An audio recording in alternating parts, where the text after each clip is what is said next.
All right, so now it is time to introduce our first keynote speaker.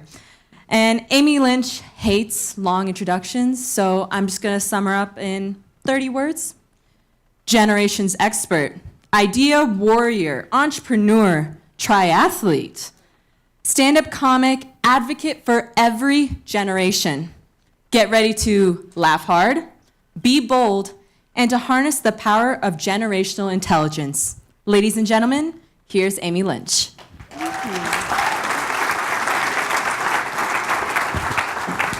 Well, I'm going to start with a sad story. You ready? It's been such an up morning. Here's my sad story. A few years ago, I started a publishing company. Now, it was so much fun. But I got to tell you, this is back in the day when people found out about us by reading the newspaper. They sent in subscriptions by snail mail. I'm sorry, millennials, I don't mean to scare you guys by talking about the dark ages here. But the company worked. It was fantastic. A few years later, we sold it to a Fortune 500 company, and I did a happy dance all the way to the bank. It was great. So I did what entrepreneurs do. What do entrepreneurs do? Have another idea, right? We had everything. We had investors. We had national coverage. I thought this was going to be fantastic. And it failed. Disruption ran over us like a truck. Like a truck. And I think back to why that company failed. And there's one reason. We weren't intergenerational. We were monolithic, as in fossilized, I gotta say, because we were all one generation. The internet had taken off.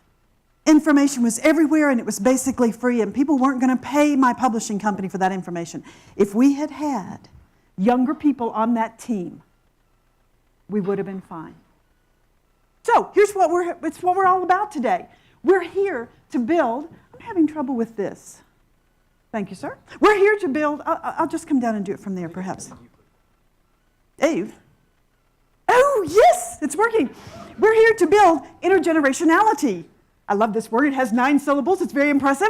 So let's all repeat it. It's what we're after today. Okay, we're getting there. Intergenerationality. I'm going to say it then one more time. Intergenerationality. Totally. Intergenerationality. That's what we're here for, folks. Because as you build your companies, you're going to have to make fast, powerful, and critical decisions. You're going to have to decide what resources to pull to you. You're going to have to decide what skills you need. You're going to have to decide what matters now, what opportunities to chase, what resources you've got to pull together. Those are critical decisions. And you can only make them well if your team has many generations, if you're bringing all the voices, all the perspectives to the table. You can only make them well if you've got intergenerationality. One more time. And that means that every generation brings its core strengths to the table. That's all it means. Not only that you've got all those people on your team, but that you're hearing them. That all of them have a voice at the table. Because as you're making those decisions, who better to decide what resources or to pull those resources together than collaborative millennials? Who better to determine this is what matters right now in this moment than maybe a boomer with the perspective and experience? Who better to make those hard, data-driven, pragmatic decisions that keep things moving than a Gen Xer? Who better to build those fast prototypes and field tests than a resourceful, hands-on Gen Z? We've all got our roles, and they're all essential. I get real excited about my next company because it's totally going to be intergenerational. There's no question about it. I was looking, as I knew we were going to talk, I began looking around for intergenerational companies, and I found the most successful bespoke chemical company in the world, folks. And I was very interested when I went to their site because, look, the first screen has a millennial, and the second has a boomer. So I talked with the CEO, and she said, absolutely. She said, absolutely. They had intentionally hired everybody from 17 to 70, and she credited their success and her innovation with putting those people side by side in the lab. I just got chills when I talked to her. It's a powerful example. Now let's make sure, as we're talking about the generations today, that we're on the same page about these groups that we're bringing together. Today we're going to talk about baby boomers as people born between 1946 and 1965, roughly. Now what that means is those are people born after World War II and before those assassinations in the middle of the 1960s. The assassination of Dr. King, the assassination of Robert Kennedy and John Kennedy. That means that this group of people, boomers, came of age as the mood of the country turned very passionate. It was the women's movement, the peace movement, the civil rights movement. It was a passionate time. So boomers came of age during that period.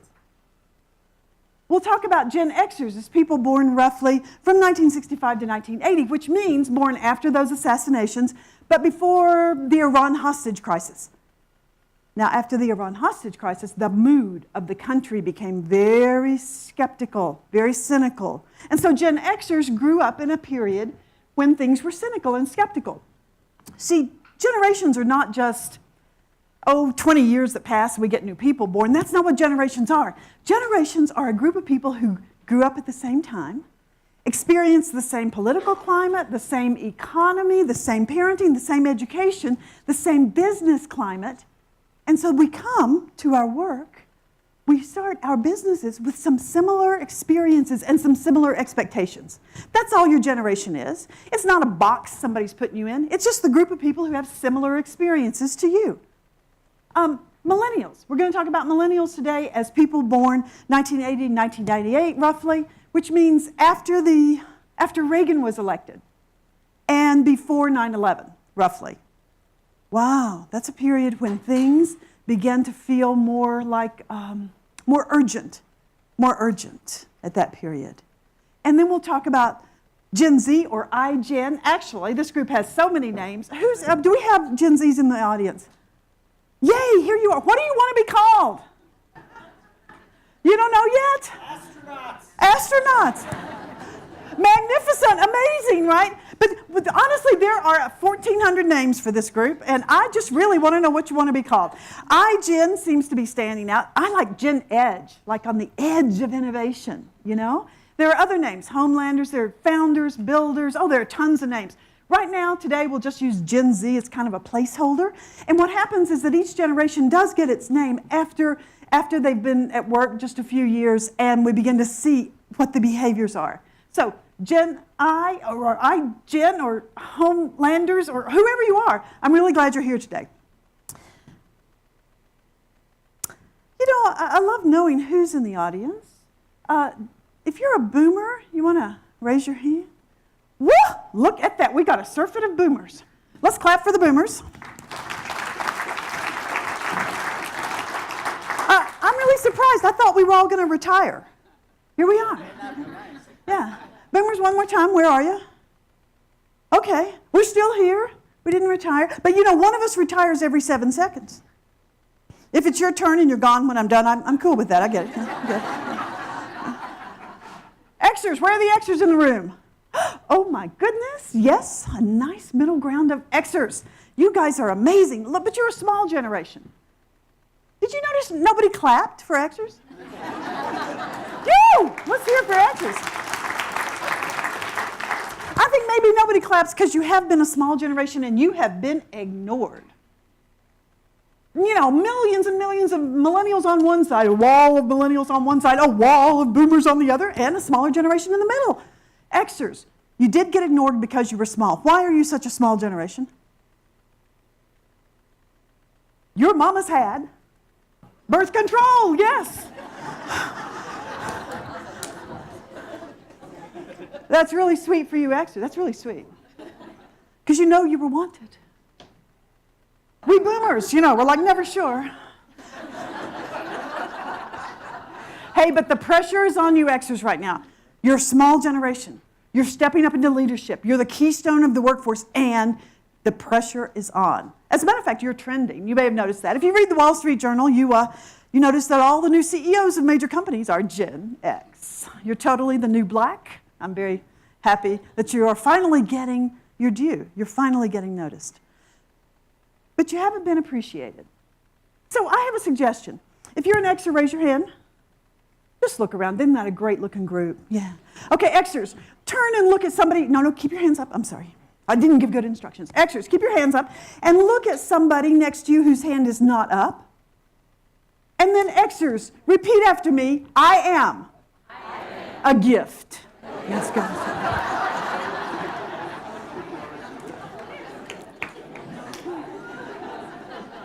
Millennials, where are the millennials in the audience? Woo! Let's hear it. We have a pretty big group of millennials here. That's fantastic. Millennials already, you're the biggest generation in the workforce. In 2020, you'll be half. 2025, you will be 3/4 of the workforce. Can you imagine that? That's so cool. 2030, the first of you get your AARP cards, okay? It's a fast ride. That's all I've got to say.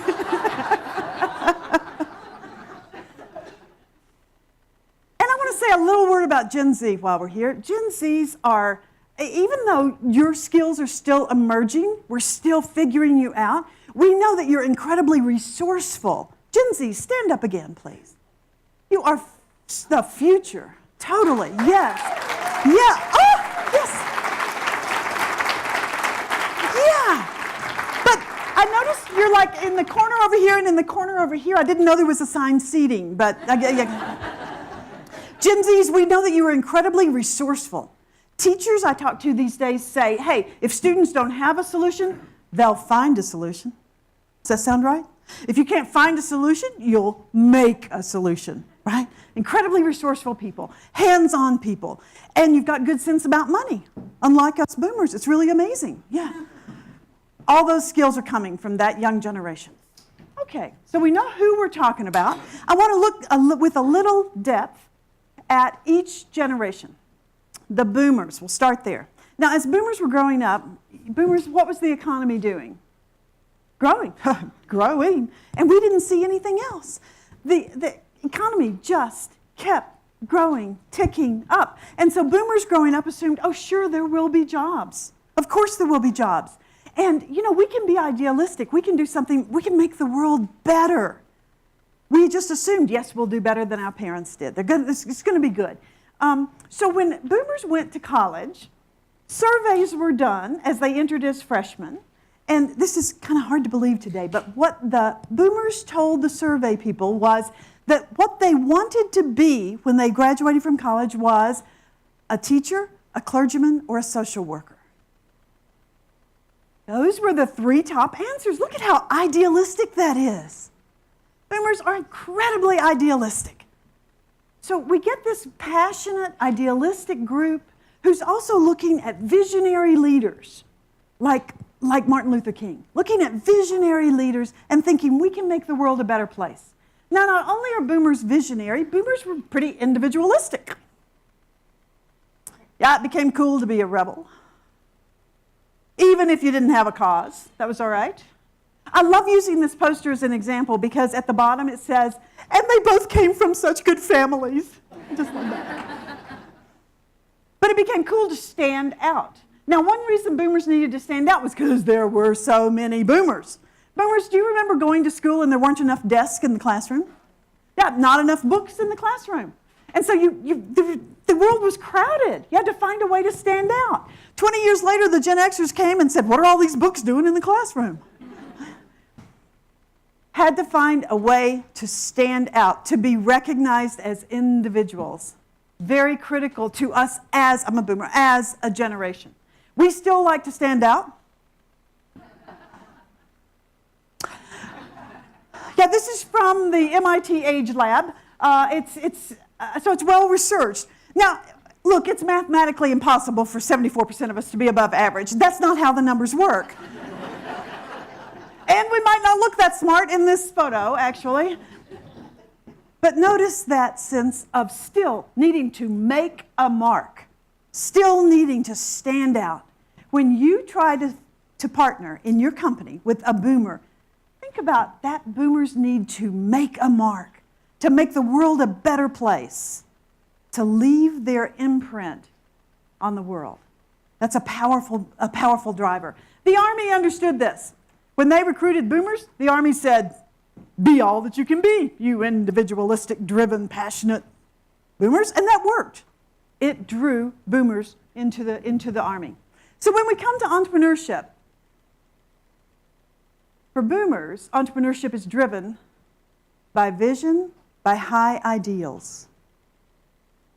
Now, make note of that. That's going to be different when we talk about Gen X and millennials. But the primary driver is vision and high ideals. And here's the secret sauce, guys. These are words to remember. Because these words, it's the right thing to do. Let's say that out loud. It's the right thing to do. And let's put some emphasis on right. It's the right thing to do. Boy, that's a boomer right there. If you want to appeal to a boomer, notice that it might be important to them to make the world a better place, to do the right thing. I see you shaking your head right there. Does that ring a bell with you? Do you know that in yourself or in boomers you know? Yeah. Do you see boomers making decisions based on that? Yeah. The numbers might not add up, but it's the right thing to do. Yeah. Yeah. Can be hard to work with, can't it? Yeah. Yeah. But it's true. That's the secret sauce. I probably shouldn't tell Xers and millennials this, because these are words that you can use to get the boomers to do what you want. So notice that as a prime motivator. Notice it as a basis, a real key foundation for work ethic. Here we go, guys. Powerful strengths that boomers can bring to your entrepreneurial team, that can bring to your company as you build it. Vision and idealism. Competitiveness, you betcha. Some perspective from experience over time. And those face-to-face skills. Yeah, face-to-face skills. If you want something negotiated and it's tough, who are you going to call? The boomer on the team. Yeah, right. Because we boomers grew up, we had to have face-to-face skills. We didn't have email. All we had was, hi, looking at you, or the phone, so we could read tone of voice. Now, it's not fair, but if you're a millennial and a boomer's looking at you, they can tell what you're thinking, okay? It's the body language thing, which boomers learned to read because it was all we had. Tone of voice is so important. Boomers can read it in a heartbeat. I have a friend, I swear to you, I can call her in the morning, I can say 2 words to her. She can tell what I had for breakfast. Probably my SAT scores too, because she can read my tone of voice. So those are skills that the boomers can bring to your team, and they may matter when the chips are down. They may matter when hard conversations have to happen. Boomers, stand up for me, please. Yeah, if you can. Yeah, right. Hey, I didn't say that. That came from the front table right here. Now, I want to just demonstrate to everybody just how competitive and how idealistic boomers are by asking the boomers to read these words if you're comfortable reading them. Only if you can read them with gusto, okay? Boomers, how about that? Well, it wasn't very good, was it? Not much enthusiasm there. What about this? Yeah. See, boomers are not, we can remain competitive all our lives. What about this? Yeah, okay. Have a seat, boomers.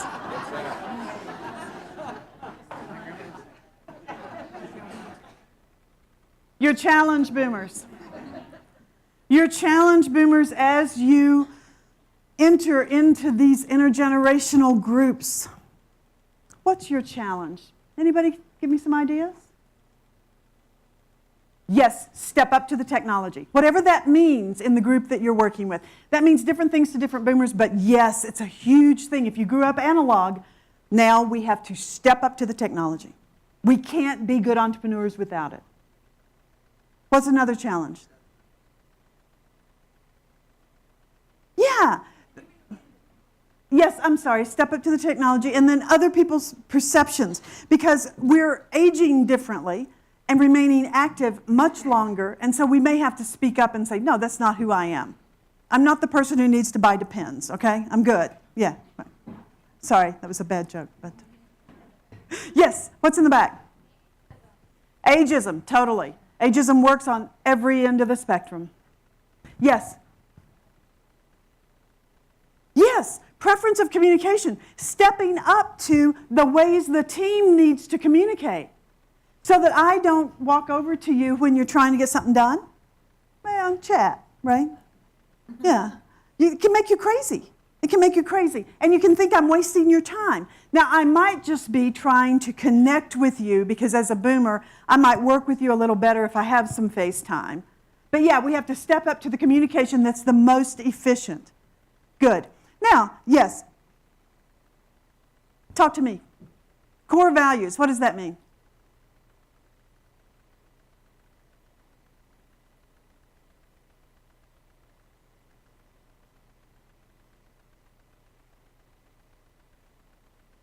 Yeah, looking at what's immediate, looking at what matters right now, because boomers may be focusing on the mountains out there, on the glory. Yes, we look far ahead with high ideals. We may miss the immediate. All kinds of challenges, and I want to get to other generations, so I'm going to cut us off right there, but here's the challenge. If you're not a boomer entrepreneur, if you're a Gen X entrepreneur or a millennial or a Gen Z entrepreneur, here's your challenge. Your challenge is a who. Who is the boomer you're going to reach out to? Who is the boomer you're going to connect with, you're going to cross-mentor with, you're going to learn from and teach? Your challenge is a who. I want to give you a tool. These are words that work when you're pitching to boomers. This is for your elevator speech. Or if you're ever in an actual elevator, with a boomer, and you might want to partner with them. These are words that can help them hear you. These are words that are likely to ring a bell with those core values that boomers have. Words like personal potential, cutting edge, ethical, excellence, exceptional, those are words that boomers tend to respond to. So use those as a tool when you make your pitch. Gen X. Gen X experienced a different economy than boomers did. For Gen Xers, the economy was up and up and up, but it was like that. If you were a Gen Xer, you could get out of college one year and go to the career fair, and there'd be lots of jobs.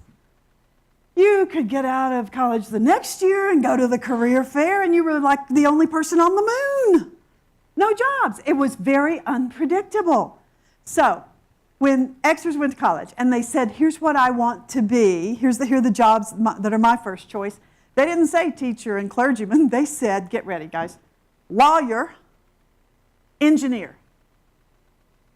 Notice how data-based, how grounded, not about vision, but about groundedness. In an uncertain time, those are the careers that we tend to move to. See the difference between the two generations. Okay, Xers. Xers saw so much failing as you were growing up. Because of CNN, you could see it failing 24 hours a day. Sometimes people say Gen Xers are such a downer. And I go, well, yeah, you'd be a downer too if the first word you learned to read was Enron, You could see scandals just unfolding 24/7. And scandals not just in business, not just the business world failing, but politically you could see all kinds of scandals. The oldest Gen Xers can remember one president saying, I am not a... Okay, let's try again. I am not a... And the youngest Gen Xers can remember a president saying, I did not have... Yeah. I don't know why people always say that louder, but they do. So, yeah, you saw all sorts of things that just weren't working well. Now, I want to tell you, we're not going to talk about this much today, but generations run in grand 100-year cycles. It's just exciting that we can see what shapes us as people over these cycles. Gen Xers grew up in a time when, in part of the cycle, it's called an unraveling, things just aren't working as well. Now, here's a little example of that. If I say to the boomers in the room, I say, NASA, what's the event you think of? Man on the moon, yeah. But if I say NASA to Xers, what's the event you think of? Yeah, the explosion. See, what a contrast. Things just weren't working as well. And so Gen X grew up looking at that, watching those scandals, watching that. that unraveling unfold. Remember these guys from Breakfast Club? Yeah. If you're at a table and you don't know what Breakfast Club is, turn to the Gen Xer at your table and ask. This is such a good movie. It really captures so much of what was going on with Gen X. What made this a good movie? It was real. Yeah, it was real. It wasn't visionary, it wasn't idealized, it was real. These people were, in this film, were allowed to be skeptical. They were allowed to be real. No wonder they were skeptical, because if you were a Gen Xer growing up, like pretend you're in 3rd grade as a Gen Xer, and the teacher gives you the vocabulary list, it could have something on it like hostile takeover, you know, downsize. You know, these are words. This is what was going on in the world. Xers were seeing millions of jobs lost. For the first time, they were seeing the contract between employer and employee broken. So people who had worked for 20, 30 years and let go and left and without benefits. So they were seeing all sorts of things not working. The teacher could also do extra credit. You know, the teacher could say blank crisis.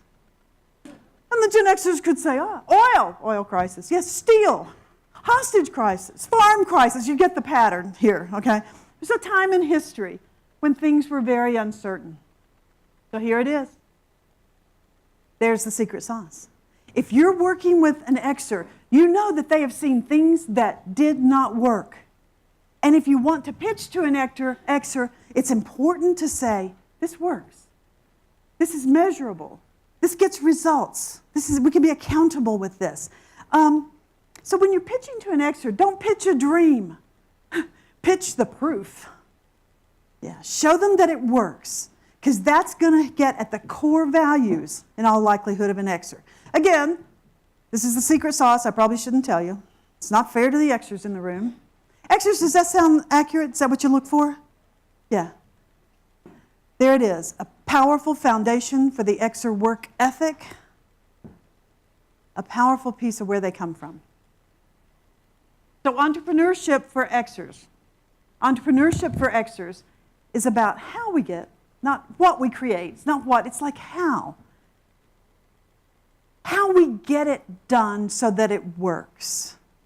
That's what the Xer's looking for. If you think about the business icons when Gen Xers were growing up, we're thinking Steve Jobs, we're thinking Bill Gates. Well, they had companies that made computers, but what they really made were operating systems.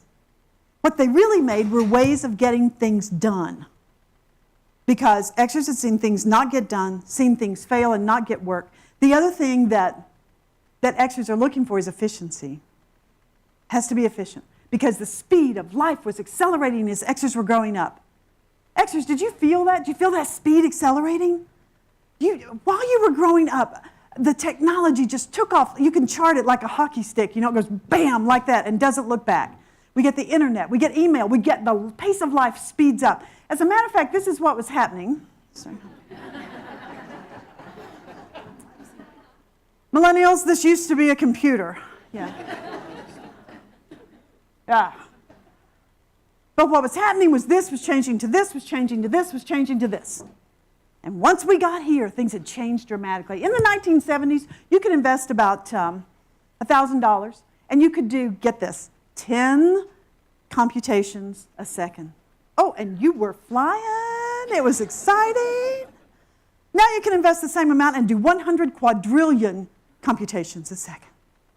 And that pace of life that was speeding up affected Gen Xers more powerfully than anybody else, because it started right about 1980 when the first information was available to us digitally, and that, bam, that speed of things. So that Xers come to work being very efficient,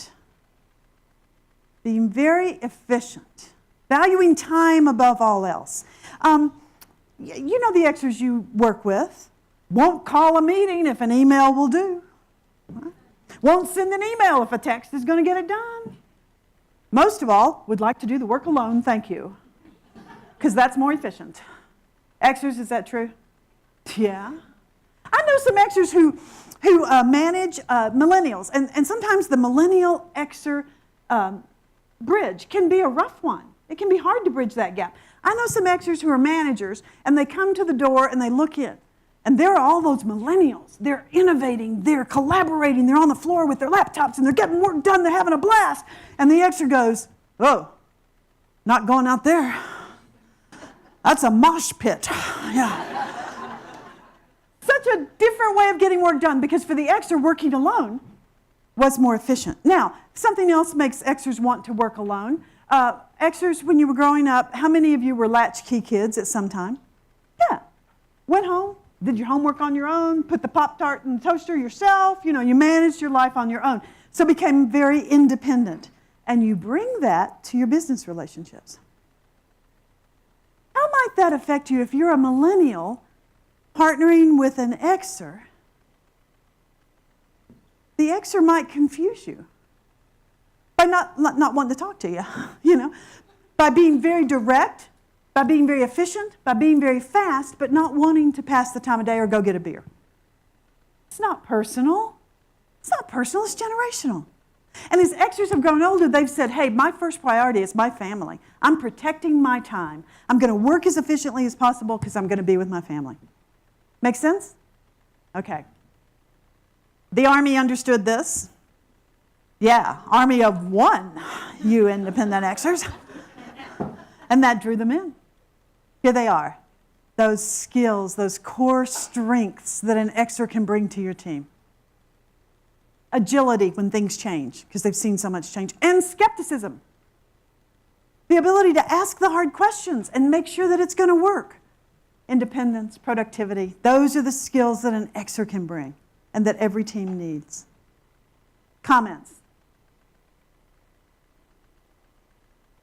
As I was thinking about this, I checked in with my old friend Clint Smith. Now, Clint started a few years ago, he started a company called My Emma. Emma is an email marketing company, and they play with the big guys. They had to go up against all the big, the things like Constant Contact, those big guys. Clint bootstrapped his company. He bootstrapped it from 0 to 20 million in just a few years' time. Here's Clint. I talked to him. I said, Clint, how the heck did you do that? It was a crowded field. How'd you do that? He said, well, here's what I did. I'm an Xer. He said, I hired all these millennial programmers, and I'd put them out there in a room together, and I'd just watch them. And then every now and then, that's what he said. And he said, I'd come out with a problem, and I'd hand it to them, and then I'd stand back. And he said they would innovate. They would collaborate. They would make up ideas that go to the moon so fast. And then he would step in, and he would ask the hard questions. Is this going to work? Why would we do it that way? How much will that cost? What's going to work here? He would bring the parameters, the skepticism, and it worked. That's what he credits with building his company, that intergenerational build. So your challenge, Xers, what's your challenge? As you come together with millennials or boomers to create a new enterprise, what is your challenge? Could you get patience? Yeah. Because you got these relational millennials over here who want to talk, right? Who want to collaborate, and then who want to have a brain session, want you to come, right? And then you got these boomers over here who want to be relational because they grew up without email, and you got to be patient. Yeah, because you're going to want to do it fast. The get-her-done generation, the just-do-it generation. Patience. How do you solve that problem?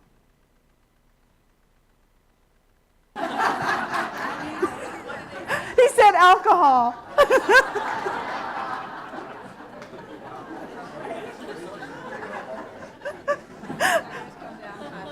The answer is always you meet halfway. You meet halfway. If you're an Xer, you talk face-to-face a little more than you want to. And if you're a boomer or a millennial, you do a little less of what you want to do, maybe the digital, and go to more of the boomer, the Xer way of talking. I got all that confused. Let me try again. Okay, you meet halfway. If you're an Xer, maybe you're willing to communicate a little bit more face-to-face with these people on either side of you. And if you're a boomer, for example, maybe you're willing to meet face-to-face less often and use a little more electronic or digital. You just got to meet halfway. And the other solution, we got to keep talking about it. We got to keep talking about it. If you get an abrupt, quick email from an Xer and you're going, whoa, that hurt my, what? That was mean? Just got to talk about it. It was probably just direct. Yeah. So we got to say, hey, wait a minute, was that generational? And once you ask that question, then you can meet in the middle. Okay, your challenge, Xers. Other challenges for Xers. Yeah, learning to collaborate. It's hard when you know you can do it yourself so fast. It's really hard to slow down and collaborate. But you know what? When we collaborate, the best ideas come to the top. It's inevitable, but it's hard to slow down and collaborate. In fact, that's your role now as the center of the workforce, to make sure that all the voices are heard so that the best ideas come to the top. I think the biggest challenge for Xers may be trusting. Yeah, trusting, because you've seen so many things fail. If you can't trust, maybe trust and verify. I don't know, but you got to trust a little bit. That's a big challenge. And if you're not an Xer, your challenge again is a who. Who is the Xer with whom you can partner, with whom you can cross-mentor? Who is the Xer you can work with and absorb some of those strengths and skills? Here's that tool again. Words for your elevator speech. Words for your pitch that Xers can hear. Comments, questions. Where are the Xers? She wants the Xers to stand up. I think she wants to know what you look like. See, they're just a great-looking bunch. Capable, they've got years of experience, but they're young, they got all the energy and tech. Yeah, all right. Okay, now, you got it? You got to see them? Okay, good. You were on exhibit there for a minute, guys. Okay. Oh, I'm sorry. Let me give you a minute for those words, or take a photo with your phone. Or, where's Jim? We can distribute copies of this after the session, too. Yeah. Yeah. Awesome, yay. We'll make you happy. Yes, we will. Yeah, we'll distribute this so that you can capture the main ideas. So, Xers, here we go. Now you get to stand up again. Sorry. It's your turn to read language that you may not be comfortable with. Okay, stand up. Okay. Xers, I know it's hard for you to play, with me, but let's give it a try. If you can read these words with enthusiasm, read them. If they don't make you enthusiastic, don't read them. Here they are. No takers. No way, I heard from over here. Let's see, how about this one? Okay, can we try this one? Sit down. All right. Again, to demonstrate just how efficient and independent Xers are, these are words that did not come out of their mouths, right? I found another example of a multi-generational group that I just loved. It was fun doing this research online. I found a group called Studio Something. They're in the UK. And when I was looking at one of their purpose, they said, we are lean. Lean sounds like Gen X. Passionate. Passionate sounds like boomers. Partnerships and collaboration, that sounds like millennials. So I did my research. And I called and I talked with them. And in fact, I found out, yes, they are intentional about hiring everybody from 17 to 70. Yeah, as a matter of fact, the team is made up of, the guy who talked with me described it. He said, well, we got some boomers. Then we got some hipsters. That's how he described it. And then we got Ian. Ian is in his 70s. Ian is in his 70s, and he was once a director at Oracle in the UK. And he said, you put them together, and we get energy. And that was great, okay. But you could see it. I also liked the intergenerational way that they had some of their, like, meh, it was cool. You could see that they were intergenerational. And just in case you're wondering if they're successful, they are the guys who brought us Red Bull, okay? So, but again, they credit their success to that intergenerational pattern, that intergenerational spark. Millennials, it's your turn. Woo, yeah. We've talked about the economy for each generation, and the millennials had such a mixed bag. Like if you're an early millennial, you're the older half of millennials, raise your hands if you are, yeah. The 1990s, business was hopping. You could get like a signing bonus if you wanted it. Venture capitalists would walk up to you on the sidewalk and say, "Can I loan you money?" You know, it was like, things were popping. Then came the 2000s. Oh-ho. Starting with the global meltdown after, 9/11, that economic spiral. So we get two very different experiences. How many of you are younger millennials, on the young side of millennials? Yeah. You experience things like the housing bust, all kinds of the recession, need I forget, all sorts of things about the economy not working. So I found it very interesting that when millennials have been surveyed over the years, and they say what they want to use their college degree for, the older millennials said overwhelmingly, something in the arts. Yes, something in the arts. Younger millennials said, get this, entrepreneur. Yeah. What a contrast. What a bunch of mixed messages millennials have gotten from the economy. So let's talk about how that plays out in entrepreneurship. Millennials, you've got a bad reputation. What do people say about you? You're lazy and tired, all that stuff. Well, as you may know, people said that about the Xers. They said that about the boomers. It's every time we get a new group in the workforce, then you work differently, and people don't understand that, they get scared, and we get all sorts of bad press. It's almost over, though, don't you think? It's just about time for the Gen Zs to start getting hit. So just brace yourselves, and it won't be true. As I was looking at things, I just thought, well, for the heck of it, I'm going to look up articles about things that millennials are said to have ruined. And so I made this list.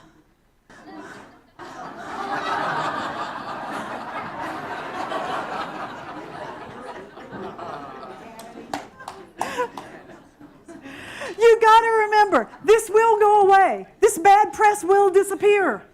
Because you guys are already, 1 in 3 millennials are already managers. You're already building companies. You've built companies. Good grief. But we're about to get over this. And remember, each generation got it. Each generation was mistrusted.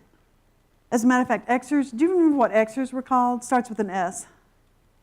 Slackers, right. You know, it was ridiculous. Xers are not slackers, but that kind of thing can happen.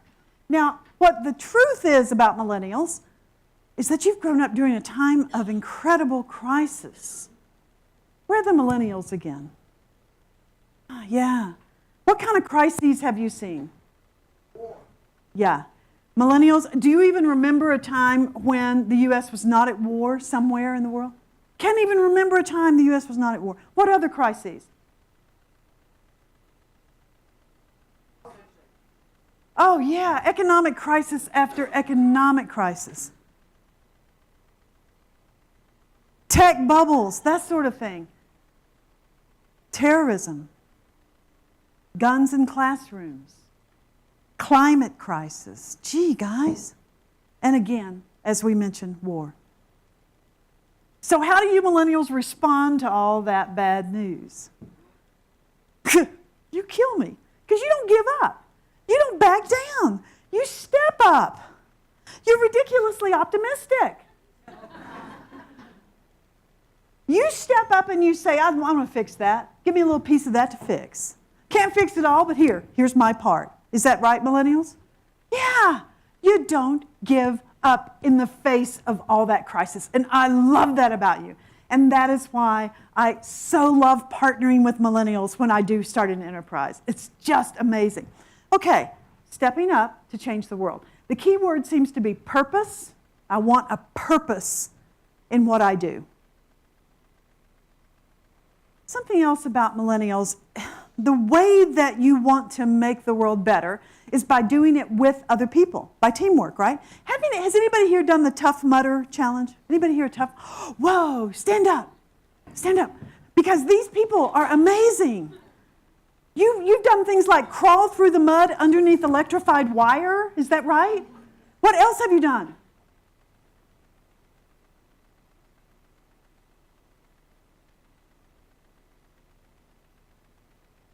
Yeah.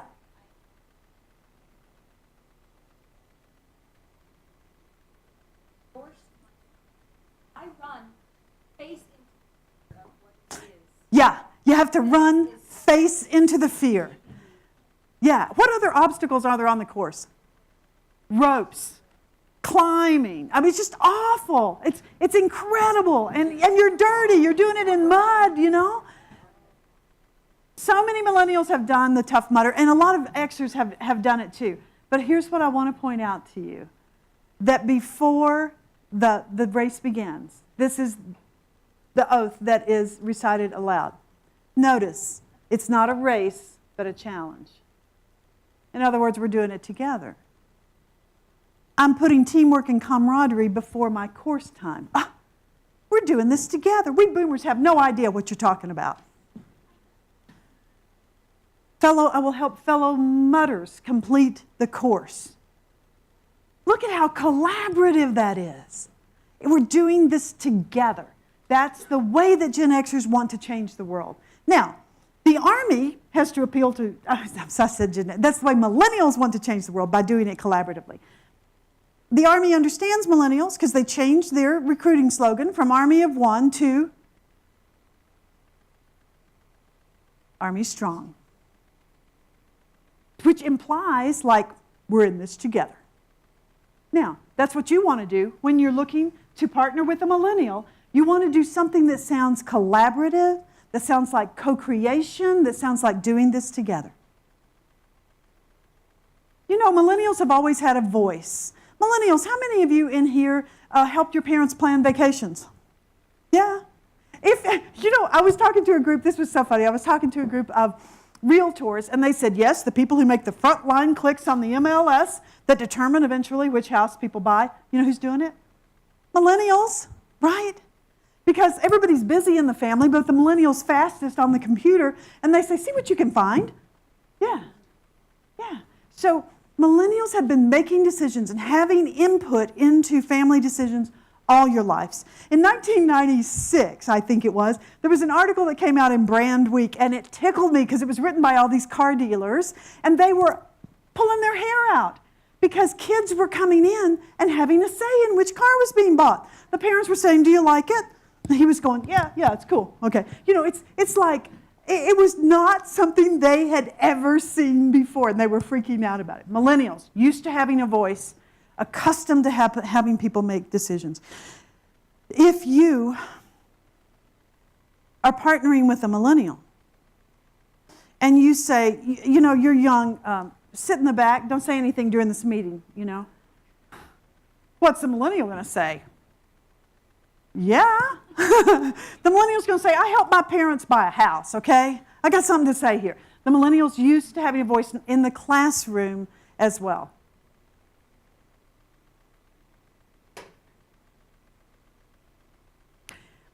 That plays out no matter what the enterprise is you're putting together.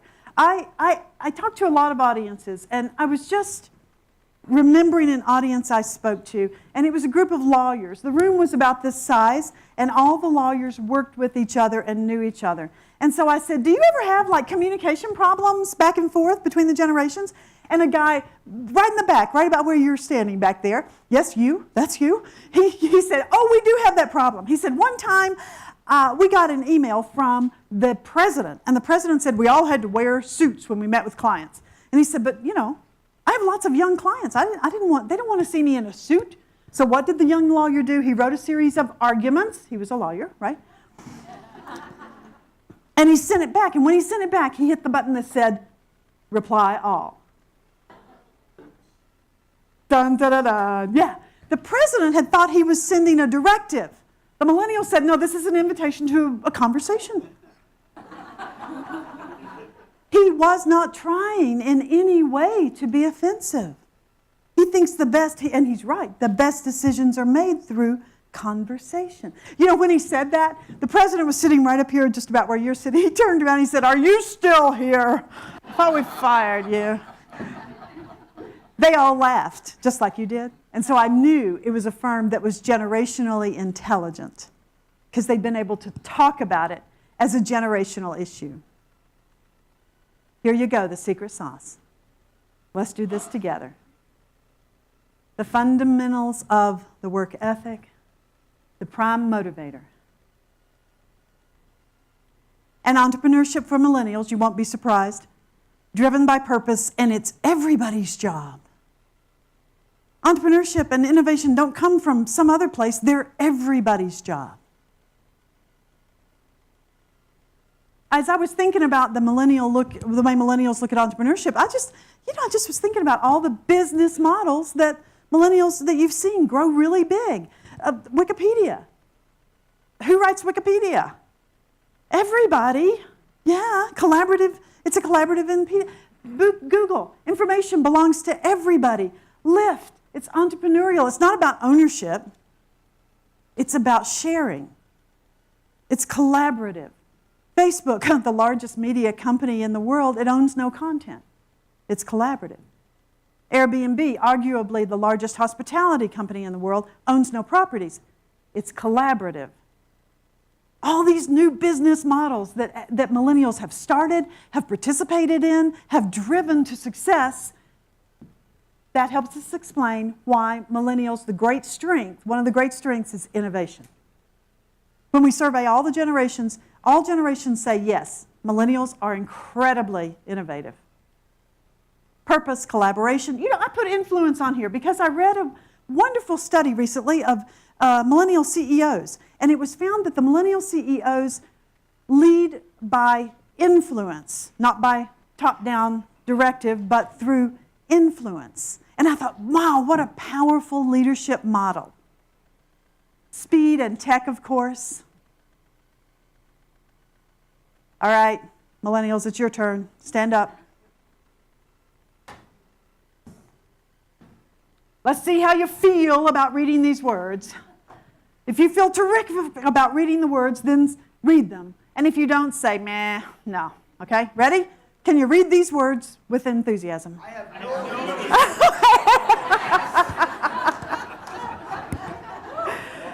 That's a ringer. That's a ringer, isn't it? What about these words? I have never. What about this? You guys sit down. Thanks. The millennial challenge is generally around communication. Your challenge as a millennial may be thinking more linear, in a more linear way. A to B to C, so that the Xers and the boomers can follow you easily. Because you may be used to a more networky kind of way of thinking. You may need to arrange your presentation more logically, A to B to C. Other challenges, you may need to get over phone phobia. Anybody got phone phobia? Yeah? Didn't you grow up using the phone? It's scary to have a hard conversation. Somebody's right there. You can't revise. You can't wait to hit send. It's immediate. Your heart pounds. It's scary. You may have to up the communication skills that you have so that you can really effectively work with that boomer or that Xer and with those clients and customers who are going to be of different generations. Other challenges millennials may face. Yes, in the back. Dealing with what?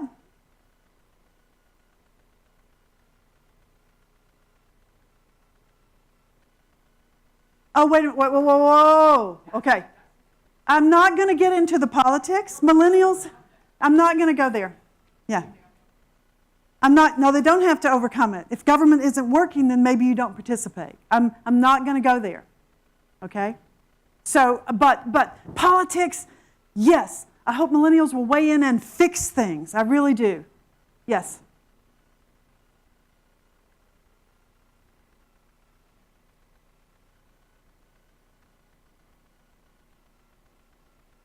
Okay.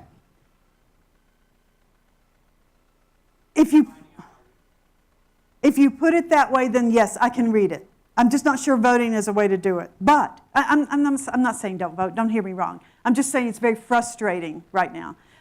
Yes, it may be that it's easy to live in the bubble that we all live in, especially given social media. and not to step out and say, here's a bigger world that I'm going to make a difference in. Other challenges. Time management, because distraction is a huge thing, isn't it? Distraction is a real challenge for millennials and also for Gen Z. You ask Gen Z, what is my weakness? And they will often say, well, I'm distracted, because there's so much coming at them all the time. Yeah, any other challenges that come to mind? Yes. Yes.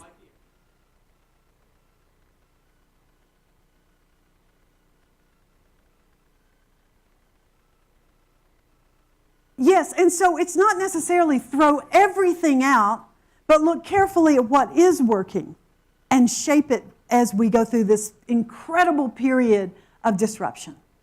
Yeah. Yes.